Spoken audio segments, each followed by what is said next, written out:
নবী সাল্লাল্লাহু আলাইহি ওয়াসাল্লাম মদিনায় হিজরত করলেন, আর হিজরতের আজকে হচ্ছে 1445 বছর। কত বছর?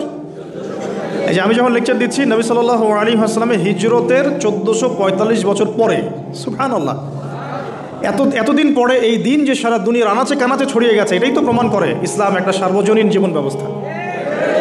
এই যে মালয়েশিয়াতে কি নবী সাল্লাল্লাহু আলাইহি ওয়াসাল্লাম পায়ে হেঁটে এসে দাওয়াত দিয়ে গেছেন? এখানে লক্ষ লক্ষ কোটি কোটি মানুষ মুসলিম। আল্লাহু আকবার। সাইবেরিয়াতে মুসলিম আছে, অস্ট্রেলিয়াতে মুসলিম আছে, আফ্রিকায় মুসলিম আছে, আপনি ইউরোপে যান সেখানে মুসলিম পাচ্ছেন।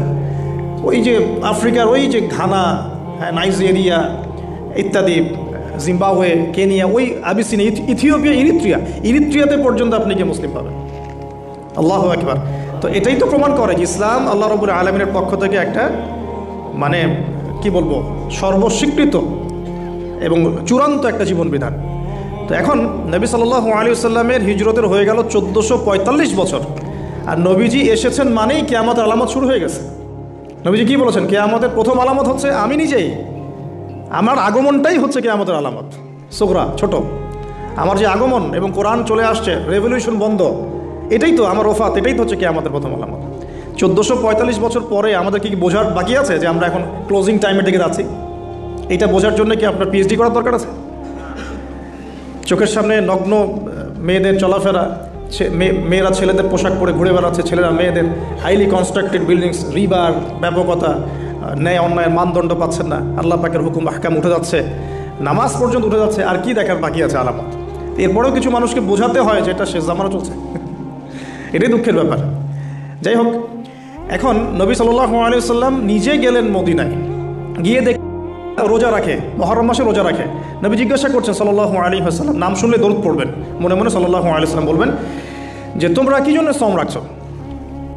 বললেন বা বলল যে আনজাল্লাহু আযজা ওয়া জাল মূসা ওয়া কওমাহ, এই দিনে আল্লাহ রাব্বুল আলামিন মূসা আলাইহিস সালাম এবং তার কওম মানে নাজাত দিয়েছেন। ওয়া গরাকা ফিরআউন ওয়া কওমাহ, এবং আল্লাহ রাব্বুল আলামিন এই দিনেই ফিরআউন এবং তার কওমকে ডুবিয়ে দিয়েছেন। এই দিনে আল্লাহ রাব্বুল আলামিন মূসা আলাইহিস সালাম আর ফিরআউনকে মূসা আলাইহিস সালাম এবং তার সাথীদেরকে উদ্ধার করেছেন, ফিরআউন এবং তার দলবলকে ডুবিয়ে দিয়েছেন। কোন সাগরে? লোহিত সাগরে। এই জন্য শুকরিয়া স্বরূপ মূসা আলাইহিস সালাম সওম রেখেছেন, এই জন্য আমরাও সওম রাখি। তখন নবী সাল্লাল্লাহু আলাইহি ওয়াসাল্লাম বললেন যে নাহনু আহাক ওয়া আউলা বিমূসা মিনকুম, আমরা মানে উম্মতে মুহাম্মাদি, আমরা তোমাদের চাইতে মূসা আলাইহিস সালামের অনেক বেশি হকদার। এই জন্য আমরা এই 10ই মুহররম সওম রাখি, আশুরার দিন। তাই তিনি বলছেন আমি আগামী বছর বেঁচে থাকলে 9 তারিখ বা 11 তারিখ আরও একটা সওম বেশি রাখবো। এখন আসুন আমি ইস্তেগফারের আপনাদেরকে 2-3টা দোয়া শিখাই দেই আগে ছোট্ট করে। 1 নাম্বার, যারা একটু পড়াশোনা করেন মাশাআল্লাহ, তারা এইটা পড়বেন, সাইয়্যিদুল ইস্তেগফার। সাইয়্যিদুল ইস্তেগফার আমার সাথে বলবেন, আল্লাহুম্মা আনতা রাব্বি লা ইলাহা ইল্লা আনতা খালাকতানি আনা আবদুক ওয়া আনা আলা আহদিক ওয়া ওয়া'দিকা মাসতাতা'ত আউযু বিকা মিন শাররি মা সানা'ত আবু'ু লাক বিনি'মাতিকা আলাইয়া ওয়া আবু'ু বিযানবি ফাগফিরলি ফাইন্নাহু লা ইয়াগফিরুয যুনুবা ইল্লা আনতা। এই যে আমরা গত লেকচারে বলেছিলাম যে আমাদের ইবাদতগুলো অন্তঃসার শূন্য হয়ে যাচ্ছে এই কারণে, বিকজ আমরা অর্থটা বুঝি না। এই যে দোয়াটা আপনি করলেন, নবী সাল্লাল্লাহু আলাইহি ওয়াসাল্লাম বলেছেন যে এই দোয়া পড়ার পরে যদি কেউ সকালে পড়ে রাত্রের আগে মারা যায়, জান্নাতে চলে যাবে। রাতে পড়ে সকালের আগে ইন্তেকাল করলে জান্নাতে চলে যাবে। কি পড়লাম? আল্লাহ পাক বলছেন, নবী সাল্লাল্লাহু আলাইহি ওয়াসাল্লাম বলছেন আল্লাহুম্মা, হে আল্লাহ, আনতা রব্বি, আল্লাহ তুমি আমার রব, খালাকতানি, তুমি আমাকে সৃষ্টি করেছো, আনা আবদুক, আমি তোমার বান্দা, ওয়া আনা আলা আহদিকা, আমি তোমার সাথে যে অঙ্গীকার করেছি এর উপরে আছি, মাসতাতা'তু, থাকার চেষ্টা করছি, আমি সাধ্যমতো থাকার চেষ্টা করছি, আবু'ু লাকা বিনি'মাতিকা আলাইয়া, আমার উপরে আমার যে উপরে তুমি যে নিয়ামত দিয়েছো আল্লাহ, এগুলো আমি স্বীকার করছি। হে আল্লাহ, তুমি আমার উপর যত নিয়ামত দিয়েছো আমি স্বীকার করছি। ওয়া আবু'ু বিযানবি, আমার যত গুনাহ আল্লাহ সব স্বীকার করছি। এইভাবে যদি বান্দা আল্লাহর কাছে দোয়া করে, আল্লাহ মাফ করবেন না? সুবহানাল্লাহ। ফাগফিরলি, আল্লাহ আপনি আমাকে মাফ করুন, ফাইন্নাহু লা ইয়াগফিরু যুনুবা ইল্লা আনতা, কারণ আপনি ছাড়া যুনুব কেউ ক্ষমা করতে পারেন। ব্যাস এইভাবে বুঝে এটা যদি না পড়েন, অ্যাটলিস্ট এতটুকু, আস্তাগফিরুল্লাহাল্লাযী লা ইলাহা ইল্লা হুয়াল হাইয়ুল কাইয়্যুম ওয়া আতুবু ইলাইহি, এইটুকু। আর এটাও যদি না পড়েন, না পড়াটা একটু লজ্জার যদিও বা, তাও যদি না পড়েন তাহলে বলবেন আস্তাগফিরুল্লাহ ওয়া আতুবু ইলাইহি, আস্তাগফিরুল্লাহ ওয়া আতুবু ইলাইহি। আসুন তাহলে আমরা কাজগুলো পেয়ে গেলাম। এখন আসুন আমরা কেন রোজা রাখছি। নবী করিম সাল্লাল্লাহু আলাইহি ওয়াসাল্লাম এখানে উদ্দেশ্যটা বলছেন। এই দিনে কি করা হয়েছে? মুসা আলাইহিস সালাম এবং তার কওমকে নাজাত দেওয়া হয়েছে, ফেরাউন তার কওমকে ডুবিয়ে দেওয়া হয়েছে। এই তো এই রোজার সাথে কিন্তু হুসাইন রাদিয়াল্লাহু আনহুর কারবালার শাহাদাতের কোনো সম্পর্ক নাই। এটা একটা আকীদা পরিষ্কার করে নেবেন। হুসাইন রাদিয়াল্লাহু আনহুর কারবালার ঘটনা হয়েছে নবী সাল্লাল্লাহু আলাইহি ওয়াসাল্লামের ইন্তেকালের 60 বছর পরে। শরীয়ত ক্লোজ হয়ে গেছে না নবী সাল্লাল্লাহু আলাইহি ওয়াসাল্লাম ইন্তেকালের সাথে সাথে, নাকি আরও শরীয়ত আসবে? শরীয়তে কোনো নতুন বিধান কি এরপরেও চালু করা যাবে? এই দিনে অনেক ঘটনা ঘটেছে। এই ঘটনাগুলোর সম্পর্কে কিছু দুর্বল বর্ণনা আছে বিধায় আমি বলছি না পাবলিকলি। বলা হচ্ছে এই দিনে নূহ আলাইহিস সালামের কিস্তি, ওই যে কিস্তি প্লাবনে ভেসে ভেসে এই দিনে জুদি পাহাড়ে এসে নোঙর পড়েছে। এরকম অনেক ঘটনা। এই দিনে মুসা আলাইহিস সালামকে নাজাত দেওয়া হয়েছে, এই দিনে ফেরাউনকে ডুবিয়ে দেওয়া হয়েছে, এরকম অনেক ঘটনা আছে। কিন্তু এই দিনে রোজা রাখার উদ্দেশ্য হচ্ছে এই নাজাতে মুসা। এইটা হুসাইন রাদিয়াল্লাহু আনহুর শাহাদাতের কষ্টে রাখছি না আমরা, ওইটা আমাদের জন্য আরেকটা জায়গা। ওই জায়গাটা নিয়ে আমি পরে কথা বলছি যে হুসাইন রাদিয়াল্লাহু আনহুর শাহাদাত, ওইটা থেকে শিক্ষাটা আমার কি। এই ঘটনাটা এই 10 মুহররমে ঘটে গেছে, এটা আল্লাহ পাকের তাকদিরে ছিল। এই দিনেই ঘটনাটা ঘটে গেছে। এই ঘটনা ঘটার আগেই নবী সাল্লাল্লাহু আলাইহি ওয়াসাল্লাম রোজা রাখতেন। এমন না যে এই ঘটনা ঘটার পরে সাহাবীরা রোজা রাখা শুরু করেছেন, ব্যাপারটা কি তাই না। মূল জিনিসটা বুঝি, তারপর হুসাইন রাদিয়াল্লাহু আনহুর শাহাদাতের দিকে যাবো ইনশাআল্লাহ। আমরা দোয়া করি আল্লাহ পাক আমাদের সবাইকে হুসাইন রাদিয়াল্লাহু আনহুর মতো সাহস, কারেজ দান করুন, তাদের মতো বীরত্বপূর্ণ ঈমান দান করুন, এবং জুলুমের বিরুদ্ধে তার মতো দাঁড়িয়ে যাওয়ার মানসিকতা দান করুন। আল্লাহ পাক সারা দুনিয়া থেকে ইয়াজিদদেরকে ধ্বংস করুন, এবং রাসূল সাল্লাল্লাহু আলাইহি ওয়াসাল্লামের কলিজার টুকরা নাতি হুসাইন রাদিয়াল্লাহু আনহুকে আল্লাহ পাক জান্নাতের উচ্চ মর্যাদা দান করুন। কোরআন আপনি খুলবেন 44টা জায়গায়, কয়টা জায়গা? 532টা আয়াত আছে। সুবহানাল্লাহ, 44টা জায়গার 532টা আয়াতে আল্লাহ রাব্বুল আলামিন মুসা ফেরাউন, মুসা ফেরাউন, মুসা ফেরাউন আমাদেরকে বলেছেন। কোরআন কাদের জন্যে? আচ্ছা, আমাদেরকে এই ঘটনাটা বারবার বলার কি কারণ? আল্লাহ পাক কেন এতবার করে মুসা আলাইহিস সালাম আর ফেরাউনের ঘটনা আমাদেরকে বলছেন? কারণ কি? আমাদের উম্মার সাথে তার কি সম্পর্ক? সম্পর্ক হচ্ছে নবী সাল্লাল্লাহু আলাইহি ওয়াসাল্লামের সোনালী যুগ যেটা, সেটা চলে যাওয়ার পরে এই ফিতনার যুগে সারা বিশ্ব জুড়ে নতুন নতুন ফেরাউনদের উদ্ভব হবে ইনশাআল্লাহ। হয়েছে কি হয় নাই? এবং এটা চিরায়ত পরিণতি। আল্লাহ পাক এই এতবার করে 532 বার এই মানুষদেরকে ফেরাউনের গল্প কেন শোনাচ্ছেন? যাতে ফেরাউনের পরিণতি সম্পর্কে এরা সচেতন হয়, যাতে ওরাও ফেরাউনের পরিণতি সম্পর্কে সচেতন হয়। কে ফেরাউন? তার নাম রেমেসিস II। রেমেসিস তো ফেরাউন কোনো নাম নয়, এটা একটা রাষ্ট্রীয় পদ, ঠিক আছে? তো তার একটা নাম ছিল, আমি নামটা এই মুহূর্তে স্কিপ করে ফেলছি, সম্ভবত আল্লাহ মাফ করুন, আমি নামটা ভুলে গেছি। তো রেমেসিস II হচ্ছে তার একটা নাম, আরেকটা নাম আছে, আল্লাহ মাফ করুন। তো কি কারণে সে ফেরাউন হলো? কেন তাকে ফেরাউন বলা হচ্ছে? এক দেখুন, ইউযাববিহুনা আবনাআকুম ওয়া ইস্তাহইউনা নিসাআকুম। মুসা আলাইহিস সালামের কওমের ছেলেদেরকে মেরে ফেলছে, মেয়েদেরকে জীবিত রাখছে। এখন আশুরার সাথে এগুলোর কি সম্পর্ক? এবার এই বিষয়টা দেখুন, একটু খেয়াল করুন, একটু মনোযোগ দিন। নবী মুসা আলাইহিস সালামকে আল্লাহ রাব্বুল আলামিন জন্ম দিয়েছেন কোন বছর জানেন? যেই বছর ওই সন্তান জন্মটা স্থগিত ছিল, মানে 1 বছর তারা সন্তান। জ্যোতিষীরা বলেছিল একজন আসবে তোমার সিংহাসন কেড়ে নিবে। মুসা আলাইহিস সালামের নাম উল্লেখ করা হয় নাই। ফেরাউন খুব সতর্ক, এরপর থেকে যে বাচ্চাই জন্ম নেয় হত্যা করা হয়। সুবহানাল্লাহ। মুসা আলাইহিস সালামকে আল্লাহ পাক জন্ম দিয়েছেন পরের বছর, মানে যে বছর করা চলছে তার পরের বছর মুসা আলাইহিস সালাম জন্ম নিয়েছে। এবার তার মা তো ভীত সন্ত্রস্ত, কি করবেন, কিভাবে হবে? ফেরাউন জানতে পারলে তো মেরে ফেলা হবে। এখন আল্লাহ পাক তাকে ওহী করলেন। এই ওহীটা নবুয়ত না, কিন্তু মনের মধ্যে ইলহাম। এটা কি বলি? ইলহাম, যে তুমি তোমার সন্তানকে ভাসিয়ে দাও। কোথায় ভাসাবে? কোনো মা পারবে? বলেন তো, মারা কেটে পারবে? ও মুসা আলাইহিস সালামের মায়ের কলবটা কেঁদে উঠলো। আল্লাহ পাক বলছেন আমি যদি তার কলবকে দৃঢ় না রাখতাম সেই কাজ করতে পারতো না। সুবহানাল্লাহ। তার অন্তরকে দৃঢ় কে রাখে? আল্লাহ। আমরা সে আল্লাহর কাছে অন্তরের কলবের দৃঢ়তা কামনা করি। আমি এই জায়গা থেকে একটু মনোযোগ দিয়ে বুঝতে হবে, আস্তে আস্তে শেষ করে দিব। এবার আল্লাহ রাব্বুল আলামিনের শান এবং তার পরিকল্পনা দেখুন। আল্লাহ পাক মুসা আলাইহিস সালামের চেহারার মধ্যে মোহাব্বত, ভালোবাসা দিয়ে দিয়েছেন। মানে সুবহানাল্লাহ। অনেক মানুষ আছে না, বাচ্চা দেখলে মহব্বত জাগে, ভালো লাগে, খুব আদর করতে ইচ্ছা করে। ফেরাউনের ঘরে সন্তান নাই, তার স্ত্রী পানির ঘাটে বাচ্চা চলে আসলো, বাচ্চা দেখে সে বলছে মাশাআল্লাহ এত চমৎকার একটা সন্তান, ফুটফুটে বাচ্চা। ফেরাউনের কাছে নিয়ে গিয়ে বলছে একে রেখে দেই, লা তাকতুলু, তাকে হত্যা করো না, আসা ইয়ানফা'না আও নাত্তাখিযাহু ওয়ালাদা, তাকে আমরা রেখে দিই, হয়তো সে উপকারে আসবে অথবা আমরা তাকে সন্তান হিসেবে গ্রহণ করতে পারি।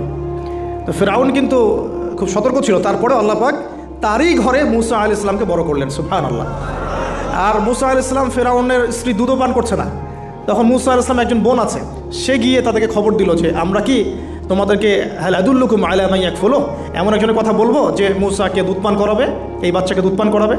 আল্লাহ পাকের কী কৌশল, আল্লাহ পাক ওই মায়ের কোলেই আবার মুসা আলাইহিস সালামকে ফিরিয়ে দিলেন। এদিকে মায়ের দুধ খাচ্ছে, ফেরাউনের ঘরে বড় হচ্ছে, আবার ফেরাউন একটা বড় অঙ্কের হাদিয়া তার মাকে দিচ্ছে দুধ পান করানোর জন্য। সুবহানাল্লাহ, আল্লাহ পাকের পরিকল্পনা দেখেন। আমি আসলে বুঝাতে পারছি না ভাই, আমার ল্যাঙ্গুয়েজের প্রবলেমের কারণে মাফ করবেন, অনেক তথ্য মাথায় থাকলে কথা বলা টাফ হয়ে যায়। তো সুবহানাল্লাহ, আল্লাহ পাকের পরিকল্পনা দেখুন, যে নবী মুহাম্মদ সাল্লাল্লাহু আলাইহি ওয়াসাল্লামকে মক্কা থেকে তাড়িয়ে দিচ্ছে মানুষ, আল্লাহ রাব্বুল আলামিন সেই মক্কা নবীর পায়ের সামনে এনে দিলেন, সুবহানাল্লাহ, মাত্র 8 বছরের ব্যবধানে। যে বদর যুদ্ধে মুসলিমদেরকে একদম নিঃশেষ করে দেওয়ার প্ল্যান করা হয়েছে, ওই বদরেই আল্লাহ রাব্বুল আলামিন আবু জাহেলের মৃত্যু লিখে রাখলেন। যে ইউসুফকে কুয়ায় ফেলে দিল তার ভাইরা, সেই ইউসুফকে আল্লাহ পাক সেখান থেকে রাজপ্রাসাদ, সেখান থেকে কারাগার, সেখান থেকে আবার নিয়ে আসলেন মিশরের পলিটিক্যাল পাওয়ার। আল্লাহর পরিকল্পনা। যে ইয়াসরিব একসময় ইহুদিদের দাপটের জায়গা ছিল, ওই ইয়াসরিব মুসলিমদের পরতলগত করলেন আল্লাহ পাক হিজরত করিয়া। বাদশাহ নাজাশী আবিসিনিয়ায়, আমি তো মালয়েশিয়াকে একটা আবিসিনিয়া মনে করি, এখানে মাশাআল্লাহ এরকম পরিবেশ আছে, শান্তিপূর্ণ ইসলামী পরিবেশ। বাদশাহ নাজাশীর এরকম পরিবেশ ছিল। বাদশাহ নাজাশী কিন্তু মুসলিম ছিল না, সে খ্রিস্টান ছিল, তারপরেও নবীজি বলতেন বাদশাহ নাজাশীর রাজ্যে কেউ জুলুমের শিকার হয় না, সুবহানাল্লাহ, যদিও সে মুসলিম ছিল না। ওখানে ইসলাম নিয়ে গেলেন আল্লাহ পাক, ওখান থেকে পুরো আফ্রিকা ইসলাম ছড়িয়ে পড়লো, সুবহানাল্লাহ। এক খালেদ বিন ওয়ালিদ রাদিয়াল্লাহু আনহু, যার হাতে উহুদ যুদ্ধে বহু মুসলিমের প্রাণ গিয়েছে না, সেই মানুষকে আল্লাহ রাব্বুল আলামিন হেদায়েত দিয়ে 100টা যুদ্ধ করিয়েছেন, সুবহানাল্লাহ। আল্লাহ পাকের পরিকল্পনা আমরা বুঝতে পারবো না, আল্লাহ পাকের পরিকল্পনা আমরা বুঝতে পারবো না। মাকারু ওয়া মাকারাল্লাহ, তারা কৌশল করে, আল্লাহ পাকও পরিকল্পনা করে। তো আল্লাহ পাকের কি পরিকল্পনা, যৌবনকালটা আল্লাহ পাক মুসা আলাইহিস সালামকে ফেরাউনের ঘরেই কাটালেন, এবং আল্লাহ পাক মুসা আলাইহিস সালামকে দুটো গুণাবলী দিয়ে বড় করলেন। দুটো গুণাবলী মনে রাখবেন, এক হচ্ছে কওয়ী, তিনি শক্তিশালী ছিলেন, ফিজিক্যালি অনেক শক্তিশালী ছিলেন। আমিন মানে বিশ্বস্ত ছিলেন, কওয়ীউল আমিন, মনে থাকবে ইনশাআল্লাহ। আমরাও আল্লাহর কাছে দোয়া করি, আল্লাহ আমাদেরকে কওয়ী বানিয়ে দিন এবং আমিন বানিয়ে দিন, আমিন।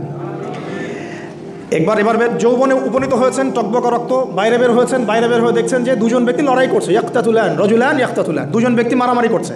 একজন মিন শিয়াতি, তার বনু ইসরাইল কওমের মধ্যে, আরেকজন হচ্ছে আদুই, তার শত্রুর মধ্যে। তো মুসা আলাইহিস সালাম গিয়ে সাহায্য করতে চাইলেন তার কম, আমরা বলি না দেশি ভাই সাপোর্ট দিই, তাই না? আচ্ছা, তো মুসা আলাইহিস সালাম গিয়ে সাপোর্ট দিতে গিয়ে শুনেন, ফাওয়াকাযাহু মুসা ফাকাদা আলাইহি, মুসা আলাইহিস সালাম মাত্র একটা ঘুষি দিয়েছেন, এক ঘুষিতেই ওই ব্যক্তি ডেড, স্পট ডেড। এই যে আমি গত একটা লেকচারে বলেছিলাম, চাইনিজ কন্টিনেন্টে যে মার্শাল আর্টসগুলো গড়ে উঠেছে এই কোরআন থেকে গড়ে উঠেছে। তার আগে ওদের সভ্যতা ছিল, সংস্কৃতি ছিল, ঠিক আছে, এক ঘুষিতে মানুষ মারা যায়, এটা কোরআন বলেছে। এক ঘুষিতে মানুষ মারা যায়, এটা কোরআন বলেছে। ওরা এখন রিসার্চ করে বের করে যে 6টা-7টা স্পট আছে মানুষের দেহে, এক ঘুষিতে মানুষ মারা যেতে পারে। কোরআনকে আমরা মূল্যায়ন করি না, কিন্তু কোরআনকে সারা দুনিয়ার অমুসলিমরা মূল্যায়ন করে ওদের স্বার্থে তারা আমাদের কোরআনকে মূল্যায়ন করে, আমাদের হাদিসকে মূল্যায়ন করে। আমরা করতে চাই না, আল্লাহ মাফ করুক আমাদেরকে। আমরা কোরআন পড়তে চাই না, গবেষণা করতে চাই না, অর্থ বুঝতে চাই না, একটু আরবি ভাষা শিখতে চাই না, কোরআনের বালাগাত ডেইলি একটু তেলাওয়াত করবো এক পারা, সেটা করতে চাই না। আল্লাহ পাক আমাদেরকে মাফ করুক এবং কোরআনওয়ালা বানিয়ে দিন, আমিন। কথাগুলো বলার উদ্দেশ্য আপনাদেরকে আঘাত করা নয়, আমি জাস্ট আপনাদের কলবে একটু ধাক্কা দেওয়ার চেষ্টা করছি, যাতে করে আপনারা সবাই কোরআন তেলাওয়াত করেন ডেইলি এক পারা করে, আল্লাহ কবুল করুন, আমিন। এবার আসুন দেখুন, এবার কি হলো, এটা ইন্টেনশনালি ছিল না, আনইনটেনশনালি মুসা আলাইহিস সালাম এখন কিন্তু মানে হত্যার অপরাধী হয়ে গেছেন, তাই না? ফেরাউন তাকে ধরার জন্য বের হয়েছে দলবল নিয়ে, ওকে ধরতে হবে, এবার অ্যারেস্ট করতে হবে। তো একজন এসে পরামর্শ দিল যে তুমি এখান থেকে চলে যাও, তুমি এই মিশর থেকে চলে যাও, বের হয়ে যাও, নাহলে ফেরাউনের বাহিনী তোমাকে পেলে ধরে ফেলবে। এবার মুসা আলাইহিস সালাম চলে গেলেন কোথায়? মাদিয়ান। কোথায় বলেন? অনেক দূরে মাদিয়ান। মাদিয়ানে গিয়ে তার না আছে কোনো শেল্টার, না গার্ডিয়ান, না কোনো খাবার, না পানি, কিছুই নাই। ঠিক নবী সাল্লাল্লাহু আলাইহি ওয়াসাল্লামের সাহাবীরা হিজরত করেছেন আবিসিনিয়ায়, নবীজি হিজরত করেছেন একবার তায়েফে, ওখানে মার খেয়ে চলে আসতে হয়েছে না, মনে আছে? তায়েফের 3টা গোত্র ছিল, আব্দুল ইয়ালাইল, আব্দুল মাসউদ, হাবিব বিন আমর, এই 3 গোত্রের নেতা ছিল। এরা নবী সাল্লাল্লাহু আলাইহি ওয়াসাল্লামকে ছোটো ছোটো বাচ্চাদেরকে দিয়ে পিটিয়েছিল, নাউজুবিল্লাহ। তারপরে নবীজি বদদোয়া করেন নাই, ওখান থেকে চলে আসছেন মক্কায়। আমি গুছিয়ে বলছি শর্ট করে। তো এভাবে মুসা আলাইহিস সালামকেও হিজরত করতে হয়েছে। দেখেন, আবার নবীজিকে হিজরত করতে হচ্ছে মদিনায়। তার মানে হিজরা বিষয়টা ইসলামের সাথে সম্পৃক্ত। পরিবেশ পরিস্থিতি অনুকূলে না থাকলে, যেখানে ভালো পরিবেশ সেখানে গিয়ে মানুষ থাকতে হবে। আলহামদুলিল্লাহ, এখানে ভালো পরিবেশ আছে, আপনারা ভালো পরিবেশ পেয়েছেন। কিন্তু যারা চ্যালেঞ্জ গ্রহণ করে সমাজের জাহিলিয়াতগুলোকে সরানোর চেষ্টা করবে, সংস্কারের চেষ্টা করবে, তারা আল্লাহর কাছে অনেক বেশি পছন্দের। তার মানে প্রথম ফাইট আমাদেরকে করতে হবে। করতে করতে গিয়ে এক পর্যায়ে যদি দেখি যে না, আর পারছি না, তখন কি? হিজরা। এটা মাথায় রাখতে হয়। এখন নবী সাল্লাল্লাহু আলাইহি ওয়াসাল্লামকেও করতে হচ্ছে। মুসা আলাইহিস সালাম চলে গেলেন মিশর থেকে কোথায় বলেন? মাদিয়ানে। তখন আরেকজন নবী ছিলেন, তার নাম কি? শুআয়ব আলাইহিস মাশাআল্লাহ, শুআয়ব আলাইহিস সালাম। শুআয়ব আলাইহিস সালাম সম্পর্কে আল্লাহ পাক বলেছেন তিনি অত্যন্ত চমৎকার বাগ্মী ছিলেন। মানে তিনি নবীদের মধ্যে অনেক সুন্দর করে কথা বলতে পারতেন। সুবহানাল্লাহ, সুবহানাল্লাহ। তো শুআয়ব আলাইহিস সালামের কওমের নাম কওমে মাদিয়ান। বলে রাখি, এই কওমে মাদিয়ানকে আল্লাহ রাব্বুল আলামিন ধ্বংস করেছেন সর্বপ্রথম ভূমিকম্প দিয়ে। কি দিয়ে? পৃথিবীতে সর্বপ্রথম যে জাতিকে ভূমিকম্প দিয়ে ধ্বংস করা হয়েছে তার নাম কওমে মাদিয়ান। কেন ধ্বংস করা হয়েছে? মাপে কম দিত। কি করতো? যেটা এখনকার ওয়ার্ল্ডের ইকোনমিক সুন্নাহ, নাউজুবিল্লাহ। মানুষকে ঠকানো এখনকার ওয়ার্ল্ডের ইকোনমিক সুন্নাহ। এবং এই মানুষকে ঠকানোর জন্য ইকোনমিক সেকশনে রিবা চালু করা হয়েছে। রিবা, সব জায়গায় রিবা, এভরি সিঙ্গল সেক্টর, যেটা under the foundation of world bank আর IMF। রিবা আছে কি নাই? আর আমরা তো রিবাটাকে এখন মনেও করি না যে মায়ের সাথে করছে। এটাই তো হাদিসের কথা। রিবার 70 শাখা আছে পাপের, 73 শাখা আছে পাপের, সর্বনিম্ন শাখা মায়ের সাথে করা। না, বুঝতে পারলেন? এটা ইকোনমিক সুন্নাহ হয়ে গেছে না এখন, মানুষকে ঠকানো, মাপে কম দেওয়া, রিবা। আর আমরা তো মাশাআল্লাহ ঘুষ ছাড়া কিছু হয় না, দুর্নীতি ছাড়া হয় না, টেবিল পাসই হচ্ছে না। আল্লাহ মাফ করুক আমাদেরকে। তবে এগুলা আমাদের ইবাদতকে নষ্ট করে ফেলছে। কারণ হারাম রিজিক থাকলে ইবাদত দোয়া কবুল হয় না। আল্লাহ পাক আমাদেরকে হালাল খাওয়ার তৌফিক দান করুন। এখন প্রিয় ভাইরা, ওখানে গিয়ে কিচ্ছু নাই, নিঃস্ব অবস্থায় কি দোয়া করতে পারেন একজন মানুষ? এই দোয়াটা শিখে নেন, ইনশাআল্লাহ আপনার জীবনের সমস্ত সংকট কেটে যাবে ইনশাআল্লাহ। আমি নিজেও ওই দোয়াটা বেশি বেশি করার চেষ্টা করি। দোয়াটা হচ্ছে, মুসা আলাইহিস সালাম একটা গাছের নিচে হেলান দিয়ে বসলেন। বসে দেখলেন দুজন মেয়ে দাঁড়িয়ে আছে দূরে, পানি নিতে পারছে না। লোকজন পানি নিয়ে যাচ্ছে, ওরা দাঁড়িয়ে আছে বেচারি। মুসা আলাইহিস সালাম গিয়ে বললেন, কী সমস্যা আপনাদের? এটা নিয়ে আপনারা আবার মেয়েদের সাথে কথা বলার চেষ্টা করেন না, ঠিক আছে? তো যে মাহারাম গায়রা মাহারাম মেনে চলে। তারা বললো যে আমাদের বাবা অনেক বৃদ্ধ মানুষ, আমরা পানি নিতে পারি না যতক্ষণ না আমাদের কম পানি নিয়ে চলে যায়। তো মুসা আলাইহিস সালাম একটু বললাম না, ফিজিক্যালি খুব স্ট্রং ছিলেন। থাকে না বডি বিল্ডার, সামনে গিয়ে কথা বলে সরো পানি দিতে দাও, তখন মানুষ একটু মূল্যায়ন করে না। তো মুসা আলাইহিস সালাম এভাবে পানি নিয়ে দিলেন এবং বাছুরদেরকে পানি পান করালেন, করিয়ে গাছের নিচে এসে বসে আছেন। বসে বসে তিনি দোয়া করছেন। এই যে দোয়াটা তিনি দোয়া করছেন, রব্বি, একটা নেক কাজ করলেন। নেক কাজ করলেন না, মানুষের উপকার করলেন, নেক কাজ করে এসে গাছের নিচে বসে দোয়া করছেন, আল্লাহ এখানে তো আমার খাবার পানি বাসস্থান কিছুই নাই, আমি কি করব? রব্বি ইন্নি লিমা আনজালতা ইলাইয়া মিন খায়রিন ফকির। রব্বি ইন্নি লিমা আনজালতা ইলাইয়া মিন খায়রিন ফকির। আবার বলেন, রব্বি ইন্নি লিমা আনজালতা ইলাইয়া মিন খায়রিন ফকির। অর্থ হচ্ছে, হে আল্লাহ, তুমি তোমার পক্ষ থেকে আমার উপরে যে নিয়ামতগুলো দিবে, আমি এর জন্য ফকির হয়ে বসে আছি আল্লাহ। অর্থ বুঝে পড়বেন ভাই, নামাজ রোজা হজ জাকাত যাই করেন আল্লাহর ওয়াস্তে অর্থ বুঝে পড়বেন। অর্থ বুঝে পড়লে আপনার ইবাদতের স্বাদ পাবেন, তৃপ্তি পাবেন, আল্লাহর সাথে কানেকশন হবে, আল্লাহর নূর পাবেন, মাআরিফত পাবেন, সত্য স্বপ্নও দেখবেন তখন ইনশাআল্লাহ। তখন শুয়ে শুয়ে সত্য স্বপ্ন দেখবেন ইনশাআল্লাহ। আল্লাহ পাক তৌফিক দান করুন। এবার আল্লাহ পাকের সাহায্য নেমে আসলো। ওই দুই মেয়ের মধ্যে একজন হেঁটে হেঁটে চলে আসছে। এবার এই মেয়ের হাঁটা সম্পর্কেও কোরআন কথা বলেছে, সুবহানাল্লাহ। এই মেয়ে কিভাবে হেঁটে এসেছে এই হাঁটার বর্ণনাও কোরআন দিয়েছে। কোরআন বলেছে এই মেয়ে হেঁটে আসছে লাজুক পায়ে। কি পায়ে? এখন আপনি এই পুরো ওয়ার্ল্ডের মেয়েদের হাঁটা দেখেন, লজ্জা আছে? তাহলে মেয়েদের সাথে লজ্জা একটা গভীর সম্পর্ক আছে। এই মেয়ের প্রশংসা আল্লাহ পাক কোরআনে করলেন, লাজুক পায়ে, লাজুক ভঙ্গিতে, অবনত নয়নে সে হেঁটে আসলো। এখন আপনি কেলে যান, গো টু খেল, আপনাদের টুইন টাওয়ারে যান, দেখেন সবার হাঁটা চলা দেখেন। হায়া লজ্জার কোনো বালাই আছে এখানে? আমি গত লেকচারে বলেছিলাম যে আদম আলাইহিস সালাম এবং হাওয়া আলাইহিস সালাম, ইবলিস তাদের সাথে প্রথম যে আচরণ করেছে ওই ফল খাওয়ানোর পরে, সেটা কি? তাদের গা থেকে পোশাক খুলে পড়ে গেছে। মানে নগ্ন করে দিয়েছে আমাদের পিতামাতাকে, মহাবিশ্ব নগ্ন করে দিয়েছে কে? ইবলিস। এখন এই পৃথিবীতে আমরা যারা নগ্নতার চর্চা করছি তার কার এজেন্ট আমরা বুঝতে বাকি আছে? আমার কথা কি বুঝতে পারছেন কি না? এই কানেকশন মেলানোর চেষ্টা করেন, ডটসগুলো মেলানোর চেষ্টা করেন। সামনে যাই প্রিয় ভাই, এই মেয়ে এসে বলছে আমার বাবা আপনাকে ডাকেন। আমার বাবা আপনাকে ডাকছেন। তিনি গেলেন, বাবা শুআয়ব আলাইহিস সালাম। তখন এক বোন ইনডাইরেক্টলি বাবাকে বোঝাচ্ছে যে বিয়ে শাদী দিলে ভালো হয়। এক বোন বলছে যে আপনি তো তাকে পুরস্কৃত করতে চাচ্ছেন, তাহলে এরকম কবিউন আমিন একজন মানুষকে সবচেয়ে ভালোভাবে পুরস্কৃত করা যায় তার যথাযোগ্য প্রতিদান দেওয়ার মধ্য দিয়ে। তো মেয়ের ইশারা বাবা বুঝেছেন, তিনি নিজের এক মেয়ের সাথে মুসা আলাইহিস সালাম বিয়ে দিলেন। সুবহানাল্লাহ। তবে শর্ত দিলেন, দেন মোহর কি? মোহর তো নাই। মোহর কি এবার? মোহর হচ্ছে 8 বছর তোমাকে আমার ফার্মে কাজ করতে হবে। এটা আগেকার একটা স্টাইল ছিল, সুন্নাহ। এটা এখন নাই, যদিও আগে এরকম ছিল যে দেনমোহর দেওয়ার জন্য এই একটা পদ্ধতি ছিল। যেমন ইয়াকুব আলাইহিস সালামের ক্ষেত্রেও এরকম 7 বছরের কথা আসছে, তিনি 7 বছর তার শ্বশুরের ফার্মে কাজ করেছেন। এটা নতুন ছিল না ওই সময়, এটা কমন ছিল। এখন যেমন আমাদের দেশে কমন 10 লাখ টাকা মোহর হবে, 10,000 টাকা দিব, বাকিটা সব বাকি, তাই না? তো এরকম আর কি কমন কিছু বিষয় থাকে আর কি। আস্তাগফিরুল্লাহ, মাফ করুক। বলবে বাসরাতে, বলবে আমাকে মাফ করে দাও। শুরুতেই নিজের গায়রথহীনতার পরিচয় দিল।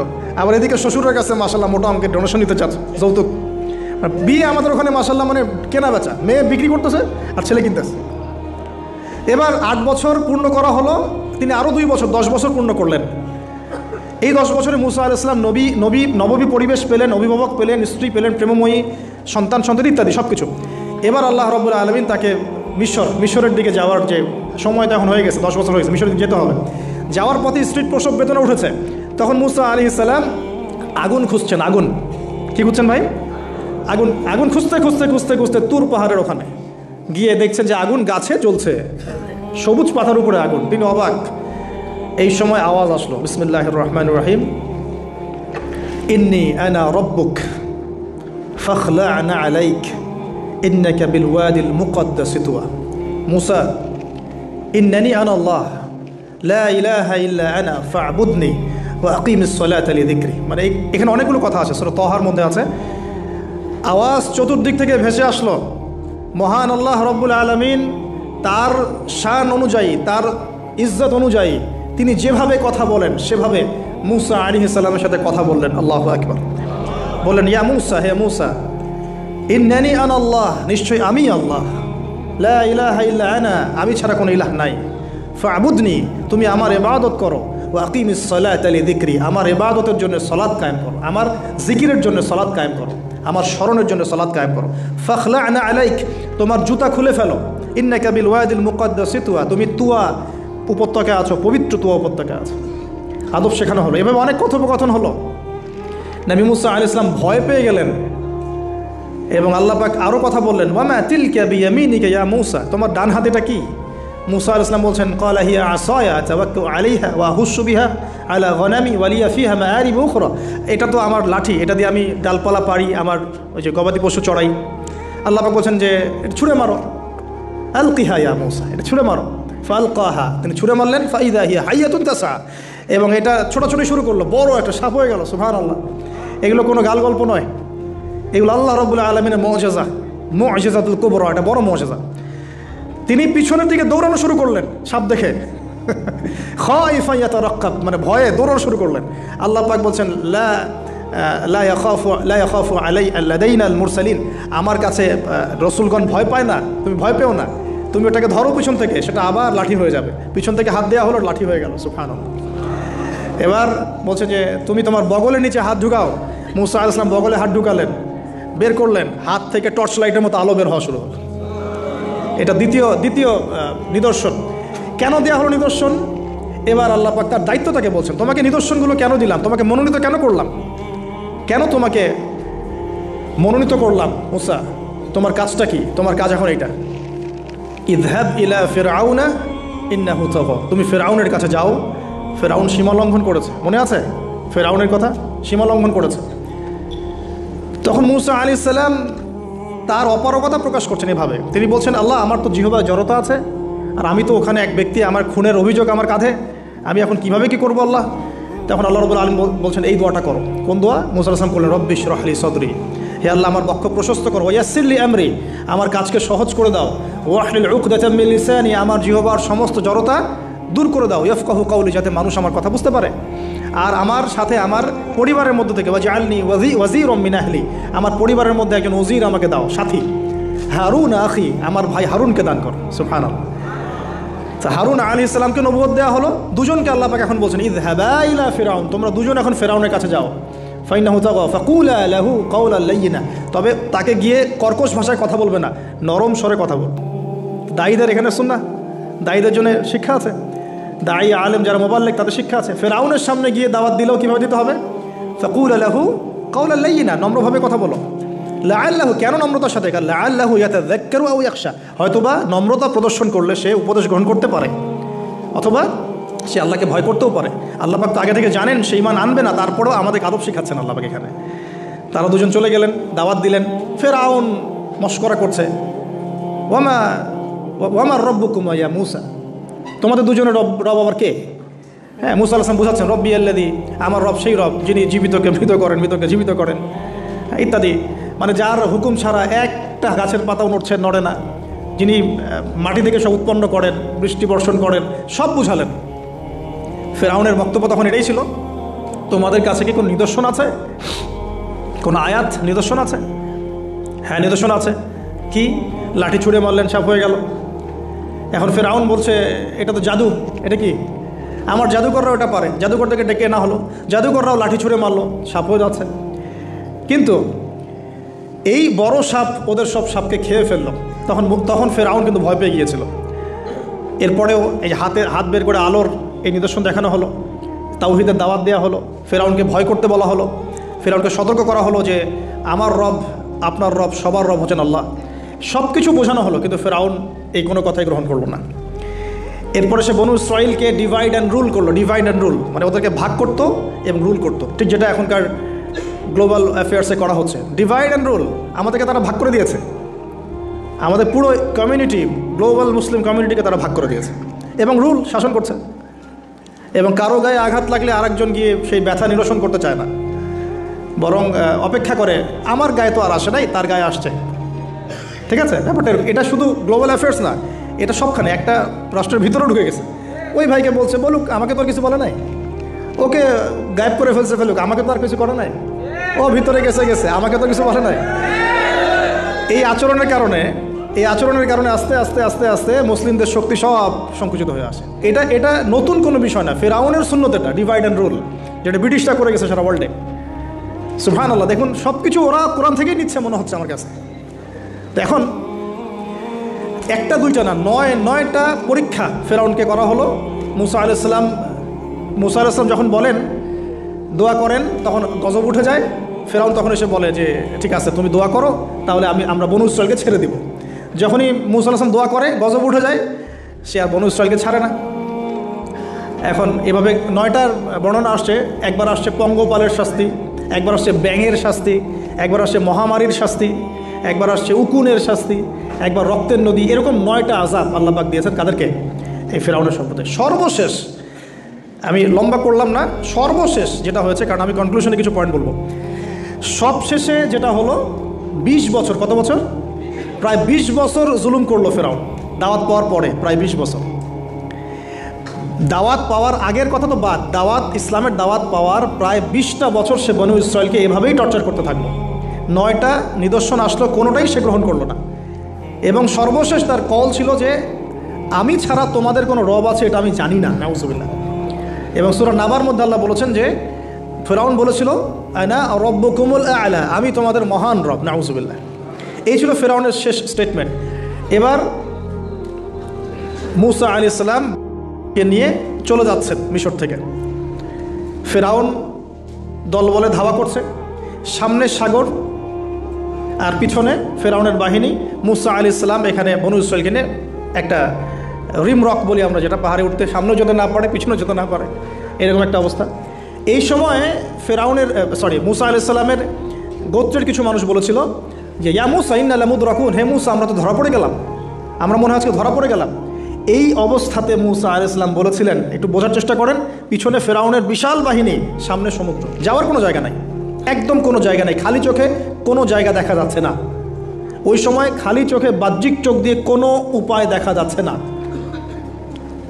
বাহ্যিক চোখে ওই সময় কোনো উপায় দেখা যাচ্ছে না নিষ্কৃতির, নাজাতের। ঠিক এখন সারা ওয়ার্ল্ডে বাহ্যিক চোখে মুসলিমদের নাজাতের কোনো পথ দেখা যাচ্ছে না। বাহ্যিক চোখ দিয়ে কি করবে মুসলিমরা? খালি পড়াশোনা করবে, না কমিউনিটি করবে, না জিহাদ করবে, নাকি তাগুতের এগেনস্টে লড়বে? কি করবে মুসলিমরা? নাকি সারাদিন বসে বসে মসজিদে তসবিহ টিপবে, নামাজি পড়বে? কি করবে মুসলিমরা? বাহ্যিক চোখ দিয়ে এখানেও কোনো ফয়সালা দেখা যাচ্ছে না।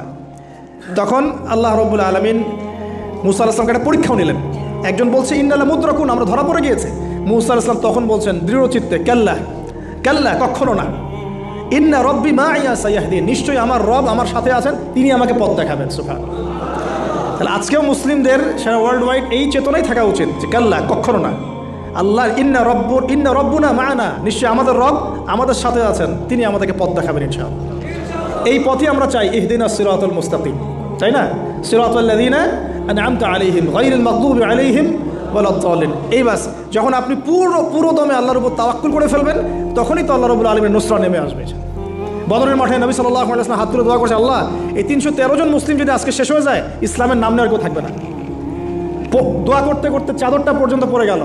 আবু বকর সিদ্দিক দৌড়ে এসে চাদর উঠাই দিলেন, দিয়ে কান্না জড়িত কণ্ঠে বলছেন, হাসবুকা ইয়া রাসূলুল্লাহ, যথেষ্ট হয়েছে আল্লাহ রাসূল, যথেষ্ট হয়েছে, আর দোয়া করার দরকার নেই, ইনশাআল্লাহ আল্লাহ সাহায্য নেমে আসবে।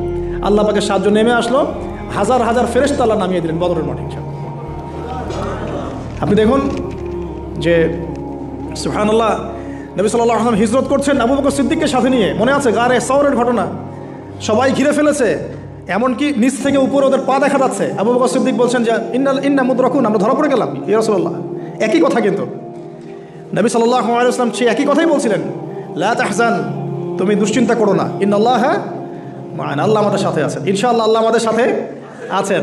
তবে কাদের সাথে আল্লাহ থাকবেন? যারা নামাজ পড়ে না, যারা নামাজ পড়ে না, যারা তাওহীদ শিখে না, সুন্নতের উপর আমল করে না, যারা রিবা খোর, যারা মাদক দ্রব্য সেবন করে, জিনা করে, পর্নোগ্রাফি দেখে, যে বেপরদায় চলে, এদের সাথে আল্লাহ থাকবেন।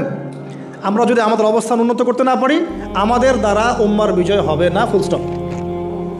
আমরা যদি আমাদের অবস্থান উন্নত করতে না পারি, মানে এই যুগের আবু বকর, ওমর, ওসমান, আলী হতে না পারি, আমাদের দ্বারা বিজয় হবে না। আপনি যত টাকা ঢালেন না কেন, যত বড় সংগঠন করেন না কেন, যত পলিটিক্যাল অ্যাফেয়ার্স ডিল করেন না কেন, যতক্ষণ এ যুগের আবু বকর, ওমর, ওসমান, আলী আমরা হতে না পারছি, আমাদের হাতে বিজয় আসবে না।